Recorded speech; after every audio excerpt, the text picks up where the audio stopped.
You know the concept of Africa rising. Today, in the next few minutes, I want to share with you a different version of what I call Africa is not just rising. Africa has always been risen. But today, I'm here to talk about something that says Africa re-rising. What do I mean by that? When you look at the greatest inventions that have been made, you look at from the light of the heater, it was a black man. There's a whole list of them, I can count them. It was in the forefront of a black man. So excellence has always been in our DNA as Africa. We have been in the forefront of everything. You look at today, the light that is shining on my eyes. Everybody's going to give credit to Thomas Edison, who created the light bulb, but nobody ever gives credit to Louis Latimer, who created the light switch. So today I'm here to tell you that Africa is re-rising, and the only person who's going to make it to re-rise is you sitting here today. How can we transform Africa? You can make it transform. Today, in the next few minutes, I want to share a talk I've had the privilege to deliver the world over. It's called the next level mindset. If you think it, you execute it, and then you dominate in your spaces and whatever you do, the only way we achieve total transformation is if we implement these three pillars. Think. When was the last time you thought about how you think? For a very long time, corporate leaders and corporates are only worried about what they're doing in their own space, but not thinking about the universe, not thinking about globally, and just are comfortable with just supplying what they're supplying. My question is, what happened to thinking big? What happened to growing big?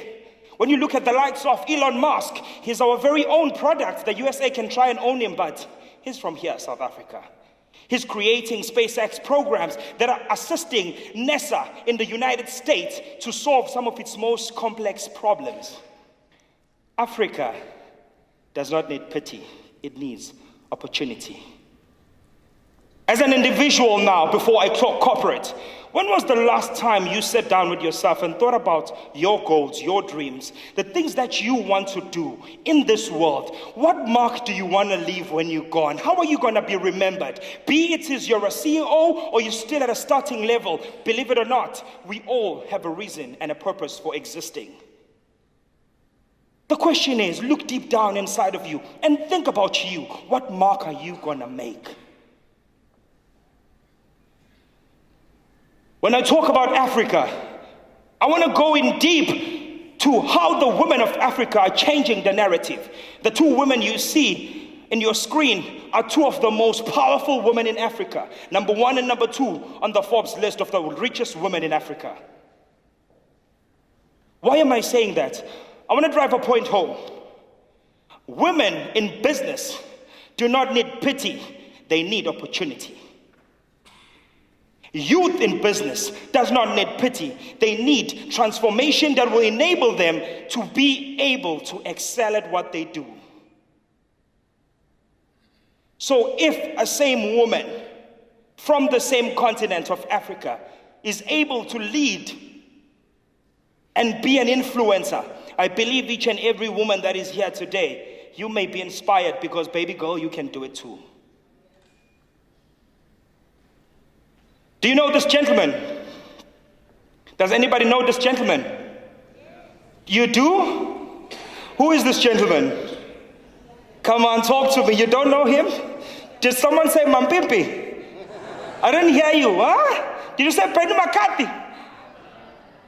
This is Siya Kolisi, the captain of our South African Springbok team, the champions. I can boldly say that. I talked about think. You may ask yourself, why am I diverting from the message? Siya Kolisi, a young boy born in the Eastern Cape, right about 10 years ago or more, in 2007, he was sitting in a tavern somewhere, watching the Rugby World Cup, and dreaming that one day he would be in that pitch and lifting that Ellis Webb trophy. And he did it. My question to you is, when you look at yourself in the mirror, what do you think of? Do you think of your current situation? Do you think of the problems you are facing? Do you think of the red tape that is there amongst the corporates? Or do you actually still believe that it can be possible for you too?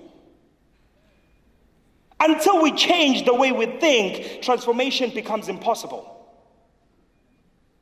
What do you think about you? Then when you've thought about what you think about you, then you think about the corporate that you work for, the organization that you work for. When you've transformed you to be an individual that believes, that is willing to go the extra mile, that is willing to work, then only the organization can succeed. Because believe it or not, organizations are not made up of walls, they are made up of individuals. And the more we transform you, the more the organization gets transformed. Execute. I grew up in a time where they said execution is worshipped. I grew up in a time where you don't make excuses, but you execute. You gotta execute in your own space, in your own corner. You gotta execute, you gotta be so good at what you do. I grew up in a small town right in the north of where we are. This direction, it's called Guaduguza. In this small town, right up until today, I'm still amazed at how these women are able to sit on the side of the street and still are able, selling fruits and vegetables, to send their kids to school, finish university, and even graduate till they get a job with money they get from the street. You may be privileged, but here's my point here. We as Africans, we are not designed or have in our DNA to make excuses. We have always been making it work with what we had. If we're going to transform, we need to be in the leaders of execution. If we're going to change the narrative, we need to be the leaders of execution. Because the truth is, the unemployment rate is not stopping, it keeps going up. There are kids that are graduating from university, it's going up again.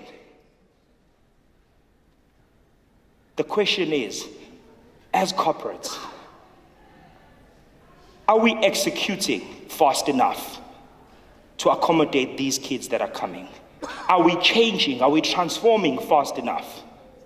Because I believe if a mama can sell fruits and be able to do what she's doing, we can also transform.